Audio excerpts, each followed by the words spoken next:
Good afternoon to all of you. हम लोग केंद्रीय स्थल सिद्धांत के बारे में डिस्कस कर रहे थे जो कि क्रिस्टलर महोदय द्वारा दिया गया था। तो पिछले क्लास में हम लोग देखे थे कि इस सिद्धांत के अंतर्गत जो इसका क्या भूमिका है, अर्थात उसका उद्देश्य क्या है, किसके द्वारा दिया गया है, किन मान्यताओं पर आधारित है और इसका उद्देश्य क्या है, इसके बारे में हम लोग डिस्कस कर चुके हैं।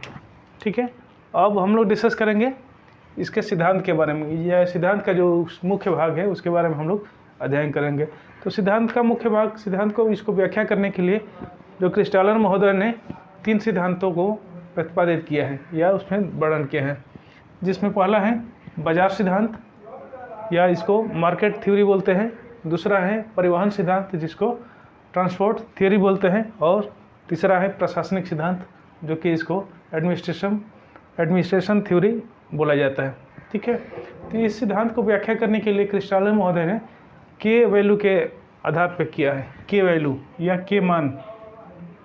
ठीक है, के मान के आधार पर इसको व्याख्या किया है। जो पहले हम लोग देखते हैं बाजार सिद्धांत। बाजार सिद्धांत है, इसको K3 के नाम से जानते हैं।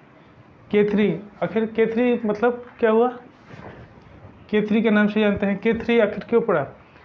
K3 के यहाँ पे तात्पर्य है कि कोई भी सेंट्रल प्लेस है या केंद्रीय स्थल है अपने छोटे छोटे 7 केंद्रों से घिरा हुआ है, अर्थात 7 केंद्रों को सेवाएं दे रहा होगा। ये जैसे एक बड़ा केंद्र है, बड़े स्तर के केंद्र है, अपने छोटे स्तर का जो केंद्र है उसके नीचे निम्न स्तर के जो केंद्र है उसके साथ जो सेवा केंद्रों से घिरा हुआ है। ठीक है, इसको क्या वो पूरे क्षेत्र को ये सेवा और वस्तुओं का सेवा को प्रदान करता है। तो इसको K3 क्यों कहा गया है? क्योंकि जो यहाँ निम्न स्तर के जो सेंट्रल प्लेस हैं या केंद्र स्थल है, वहाँ की जो जनसंख्या है 1/3 भाग यहाँ पर जाएगी सेवा लेने के लिए, फिर यहाँ के 1/3 भाग, ठीक है, ऐसे करके सभी जगहों से 1/3, ठीक है, 1/3, यहाँ से भी 1/3, यहाँ से भी 1/3, ठीक है, 1/3 करके जनसंख्या इसमें सेवा लेने के लिए जाएगी। और ये जो सेंट्रल प्लेस है यहाँ को जो जनसंख्या होगा पूरे जनसंख्या को सेवा प्रदान करेगा ये सेंट्रल प्लेस। ठीक है, तो इसके आधार पर इसको कहा जा सकता है 1/3। ठीक है, जो 6 तरह का होगा, एक जो छोटे स्तर का जो निम्न स्तर का केंद्र स्थल है यहाँ का 1/3 जनसंख्या जा रही है यहाँ पे सेवा लेने के लिए। तो इस प्रकार से कितने टोटल है? 6 है। ठीक है, 6 सेंट्रल प्लेस है, तो 6 कितना हो जाएगा? 1 × 3/6 प्लस जो एक यहाँ का है, यहाँ का पूरी जनसंख्या का सेवा देगा, इसलिए +1 कर लिया जाएगा। ठीक है, यदि अब इसको फार्मूला खेल तोड़ा जाएगा तो कैसे होगा? 3 दूनी 6, 2 + 1, ठीक है, = 3। इसलिए K3 मान इसका बाजार सिद्धांत के अनुसार K3 का मान दिया गया है। ये समझ में आ रहा है नई बात? क्योंकि सभी जगह का यहाँ के जो छोटे 1/3 जनसंख्या जाएगी, फिर 1/3 कहाँ जाएगी? यहाँ की जो जनसंख्या है ये 1/3 यहाँ पे जाएगी, फिर यहाँ पे एक होगा। ऐसे ही जो इसके स्तर का जो सेंट्रल प्लेस होगा या केंद्र स्थल होगा यहाँ पे 1/3 जनसंख्या जाएगी। ठीक है, जैसे इसे मान लीजिए ये भी एक सेंट्रल प्लेस है। ठीक है, ऐसे ही बना हुआ है यहाँ पे। तो 1/3 जनसंख्या कैसे हो रहा है? यहाँ भी 1/3 जनसंख्या जा रही है, 1/3 जनसंख्या यहाँ भी जा रही है। इस प्रकार से चारों तरफ जितने भी क्षेत्र हैं पूरा एरिया में ही खटभुजाकार आकार के ये सेंट्रल प्लेस बना होगा। ठीक है, जिसकी सीमा का ये चाहे प्रभाव जो क्षेत्र है वो इतना खटभुजाकार बना है। ठीक है, और जनसंख्या कैसे वितरित हो रही है? 1/3 हर जगह से 1/3 यहाँ लेने के लिए आ रहे हैं जो मुख्य सेवा केंद्र हैं यहाँ सेंट्रल प्लेस से। ठीक है, यहाँ जैसे 1/3 हो गया। और इसमें ये कहा गया है कि ये जो छोटा वाला है निम्न स्तर का केंद्र है, ये 3 बड़े अपने से ऊंचे स्तर के केंद्र से घिरा हुआ है। ठीक है, ये जो छोटा ये केंद्र है, एक यहाँ से घिरा है, इससे और इससे 3 है, 3 बड़े अपने उच्च स्तर के सेवा केंद्र से घिरा हुआ होता है। ठीक है, ये सेवा 3 स्तर से दिए जाते हैं। तो इस प्रकार से ये कौन सा बाजार सिद्धांत के अनुसार क्या हो गया? K = 3 या K3 इसको बाजार सिद्धांत के अनुसार कहा जाता है। ठीक है ना। अब हम लोग देखते हैं परिवहन सिद्धांत के अनुसार। परिवहन सिद्धांत को क्रिस्टालर महोदय ने K4 के संज्ञा दिए हैं, K=4 कहा है। इनका कहने का तात्पर्य यह है कि कोई भी परिवहन व्यवस्था के कारण न्यूनतम दूरी तय करने का प्रयास करता है। ठीक है, इस सिद्धांत के अनुसार परिवहन की वजह से न्यूनतम दूरी जाने का प्रयास करता है, अर्थात यहाँ का जो सेवा केंद्र होगा यहाँ पे कोने पर ना होकर के बीच में होगा। ठीक है, दोनों के बीच में होगा, यहाँ पर होगा। ठीक है, ये दोनों के बीच में होगा, यहाँ पर होगा। और यहाँ की जो जनसंख्या है, आधी जनसंख्या यहाँ आएगी और आधी जनसंख्या दूसरे पर जाएगी। ठीक है, जैसे ये सेंट्रल प्लेस है, निम्न स्तर का सेंट्रल प्लेस, ये बड़े स्तर का सेंट्रल प्लेस है, और छोटे स्तर का सेंट्रल प्लेस ये छोटे छोटे हैं सब। ठीक है, तो ये यहाँ की आधी जनसंख्या यहाँ आएगी और आधी जनसंख्या यहाँ पे जाएगी।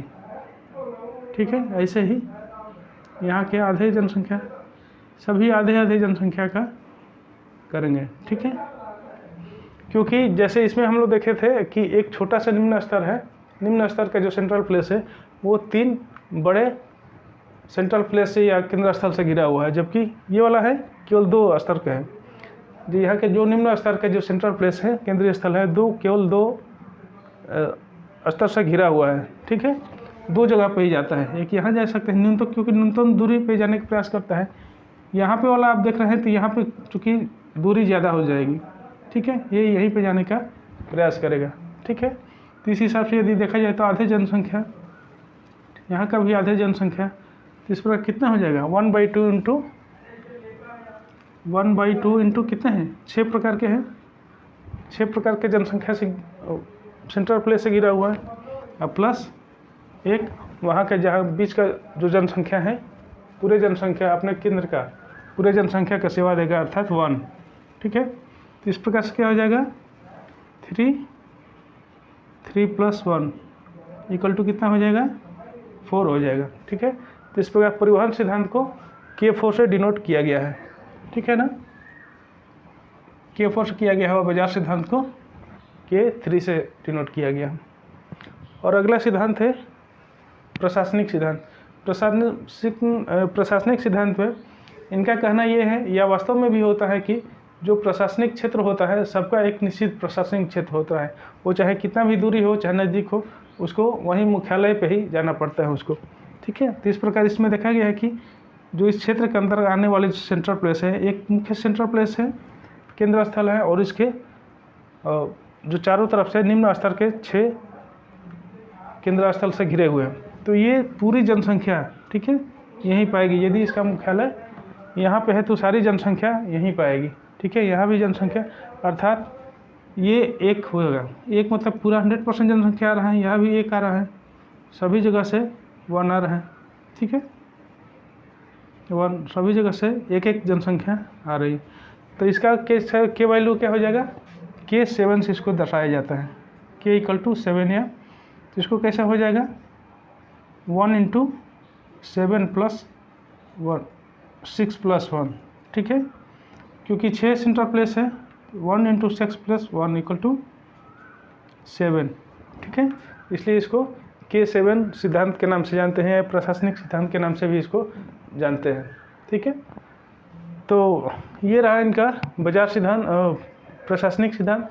ये 3 प्रकार के सिद्धांत, यही तीनों काफ़ी इम्पॉर्टेंट है। आपको क्वेश्चन कैसे पूछा जाएगा कि प्रशासनिक सिद्धांत के अनुसार K का मान कितना होता है, तो आपको ऑप्शन में दे देगा, 3 दे देगा, 4 दे देगा, या 7 दे देगा, या फिर कुछ भी अन्य दे सकते हैं।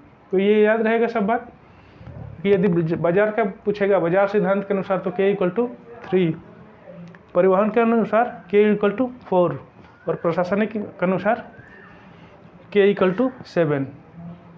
ठीक है, और यदि इसका सेंट्रल प्लेस से घिरे होने की बात कहा जाए तो कैसा होगा, ये 3 के अनुक्रम में धीरे धीरे बढ़ेगा, अर्थात जो एक बड़ा केंद्र होगा उसके चारों तरफ छोटे छोटे 3 केंद्र होंगे। जैसे ये है, इसके 3 केंद्र हैं, इसका कैसे बढ़ेगा क्रम, इसका पदानुक्रम कैसा होगा, या पदानुक्रम का संख्या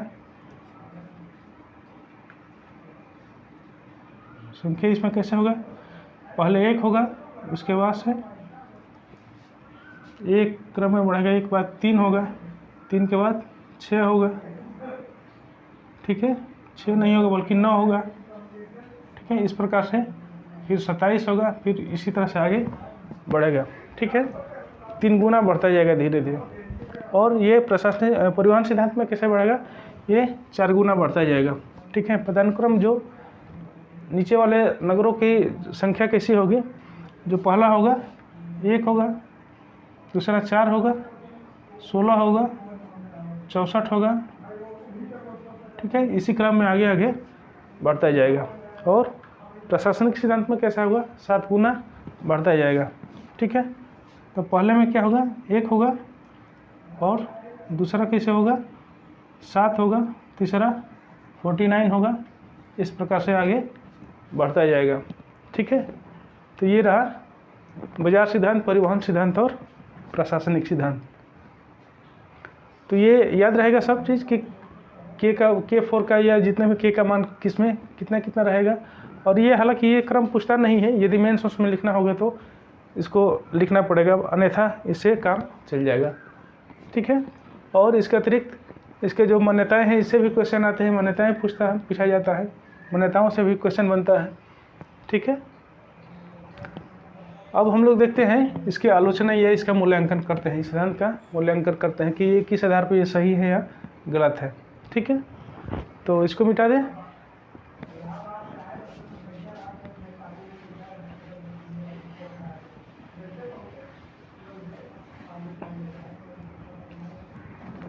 इसकी सबसे बड़ी आलोचना ये है कि जो कि ये एक आदर्शवादी संकल्पना के रूप में है या आदर्शवादी सिद्धांत है। ये वास्तविक धरातल में जितना इसमें मान्यताएं दिया गया है कि एक समरूप धरातल होगा जहाँ पे उर्वरकता 1 होगा, परिवहन व्यवस्था 1 होगा, या परिवहन का जो किराया होगा समान होगा, ये भ्रामक है, ठीक है। क्योंकि वास्तविक धरातल पर ये इतना आदर्शवादी संभव नहीं है, ठीक है। तो ये आदर्शवादी संकल्पना है, सिद्धांत है, इसी की आलोचना किया जाता है। और इसका दूसरा आलोचना ये किया जा रहा है, इन्होंने इस क्रिस्टलर ने मानव को आर्थिक मानव ही माना है, ठीक है। मानव को आर्थिक मानव माना है या विवेकी मानव माना है, जो कि वास्तव में सभी जगह पर ये संभव नहीं है कि केवल, क्योंकि जो कई बार होता है कि जो मानव होता है छोटे चीज़ों से भी संतुष्ट हो जाता है, ज़रूरी नहीं है कि उसके अधिक लाभ वाला चीज़ ही संतुष्टि दे, ठीक है। कम लाभ वाला चीज़ भी कई बार उसको संतुष्टि दे सकता है, केवल गुणवत्ता में केवल उसका अंतर होना चाहिए, ठीक है ना। और इसका तीसरा आलोचना इस आधार पर किया जाता है कि इन्होंने जो इसका अनुपात माना है, अनुपात इसको भ्रामक है अनुपात, जो कि जो सेंट्रल प्लेस है, कई सेंट्रल प्लेस है, इसका आपस में जो अनुपात है, ठीक है। ये अनुपात मतलब कि बताया है कि लगभग समान दूरी पर होगा, लेकिन ये दूरी जरूरी नहीं है कि समान दूरी पर हो, ठीक है। तो ये जो केंद्र स्थलों का अनुपात या दूरी संबंधित अनुपात, दूरी अनुपात,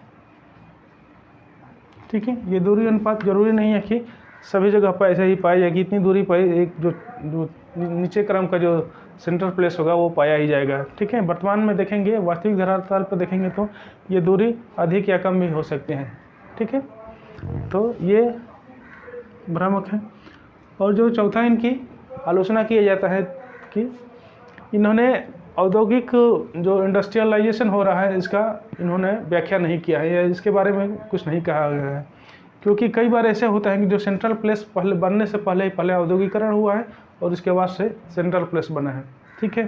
क्रिस्टलर का मानना है कि पहले सेंट्रल प्लेस होगा, उसमें धीरे धीरे कार्यों का विकास होगा और सेवाओं का विकास होगा, लेकिन कई जगह पर जो औद्योगिकरण हुआ है तो औद्योगिक क्षेत्र पहले विकास हुआ है, उद्योगों का विकास हुआ है, उसके बाद कई अन्य कार्यों का भी धीरे धीरे वहाँ पे विकास हुआ है। तो इन्होंने औद्योगिकरण की मान्यता को नकारा है, ठीक है। औद्योगिकरण पर ध्यान नहीं दिए हैं, ठीक है। और इनका जो पांचवा आलोचना इस आधार पर किया जाता है कि ये जो इसका प्रभाव क्षेत्र बोला है, एक नगर का प्रभाव क्षेत्र बोला है, जो खडभुजाकार होता है, यही भ्रामक है। ठीक है, तो इसकी आकृति जो केंद्र स्थल की आकृति है, जो खडभुजाकार नहीं हो, जरूरी नहीं है कि हर जगह खडभुजाकार ही हो। ठीक है, ये भी कई जगह पे अलग अलग, क्योंकि कई बार ये दूरी ज़्यादा अधिक हो सकती हैं, कम भी हो सकती है। जो मुख्य सेंट्रल प्लेस है उससे जो छोटे स्तर का सेंटर प्लेस है उसका जो दूरी कम या अधिक हो सकती है, तो वो खडभुजाकार न होकर के कई अन्य जो ज्यामितीय आकार का भी हो सकता है। ठीक है, इस आधार पे इसका भी आलोचना किया जाता है। ठीक है, और इसके बाद इनका आलोचना इसी पर किया जाता है कि इन्होंने बदलती परिवेश का इसमें ध्यान नहीं दिया गया है। जैसे कि हम लोग जानते हैं कि वर्तमान में चाहे कोई भी चीज़ परिवर्तनशील हमेशा होता है, तो परिवर्तन अब ये इसमें नहीं डिस्कस किए हैं कि जब परिस्थिति परिवर्तन होगा तो इस जो सेंट्रल प्लेस होगा या केंद्रीय स्थल होगा, इसमें इसके जो प्रभाव क्षेत्र होगा, इसमें क्या परिवर्तन होगा। ठीक है, इसमें क्योंकि परिवहन साधनों का कई बार होता है कि विकास हुआ है, तो परिवहन साधन जरूरी नहीं है कि उसी क्षेत्र से ही जाए, जबकि उसके दूरी भी जा सकता है या कम दूरी भी तय कर सकता है। उसके अनुसार जो परिवहन साधन के इसमें ध्यान नहीं दिया गया है। ठीक है, अर्थात कहने का तात्पर्य है कि इसमें जो परिवर्तनशील स्वरूप है उसका ध्यान नहीं दिया गया है। ठीक है,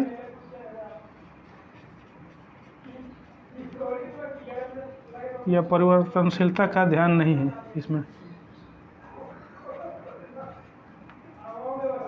नहीं दिया गया। ठीक है, तो ये इन आधार पर इस सिद्धांत की आलोचना किया जाता है। ठीक है, तो उम्मीद करता हूँ कि ये सिद्धांत अच्छे समझ में आ गया होगा। ठीक है, तो जैसे हम लोग डिस्कस कर रहे थे कि इसमें ज़्यादातर जो क्वेश्चन बनेगा ये सिद्धांतों के आधार पर, ये 3 सिद्धांत हैं, सिद्धांतों के आधार पर ही ज़्यादा क्वेश्चन बनता है, और बाकी जो होता है ज़्यादा, और इसके अतिरिक्त यदि क्वेश्चन बनेगा तो मान्यताओं के आधार पर बनेगा। ठीक है, तो ये रहा केंद्र स्थल सिद्धांत। तो आज के लिए यहीं तक रहने देते हैं। उम्मीद है कि सब कुछ समझ में आ ही गया होगा। यदि कहीं कन्फ्यूजन होगा तो फिर कमेंट बॉक्स में दीजिएगा, फिर आंसर उसका देने का प्रयास करेंगे। ठीक है, तो आज के लिए यही रहने देते हैं। धन्यवाद।